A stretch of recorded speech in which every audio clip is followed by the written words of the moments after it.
दो रोटियां। एक बार 3 साधु ज्ञान की खोज में हिमालय पहुंच गए। पहुंचते पहुंचते वहां रात हो गई थी। भूख लगने लगी थी, लेकिन उन तीनों के पास मात्र 2 ही रोटियां थी। तीनों साधुओं ने मिलकर तय किया कि भूखे ही सो जाते हैं। भगवान जिसके सपने में आकर रोटी खाने का संकेत देंगे, वही ये रोटियां खाएगा। इसके बाद तीनों साधु सो गए।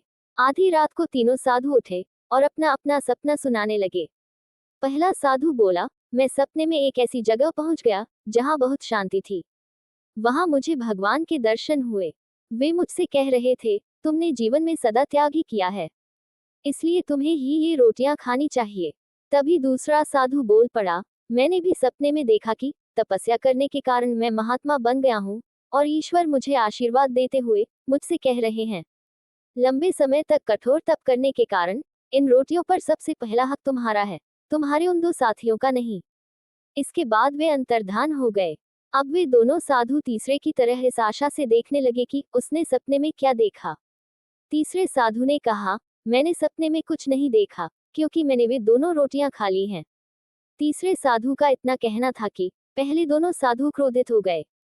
उन्होंने तीसरे साधु से पूछा, ये निर्णय लेने से पहले तुमने हमें क्यों क्यों नहीं उठाया? तीसरे साधु ने जवाब दिया, कैसे उठाता? तुम दोनों तो ईश्वर से बातें कर रहे थे। ईश्वर ने तो मुझे उठाया और भूखा मरने से बचा लिया।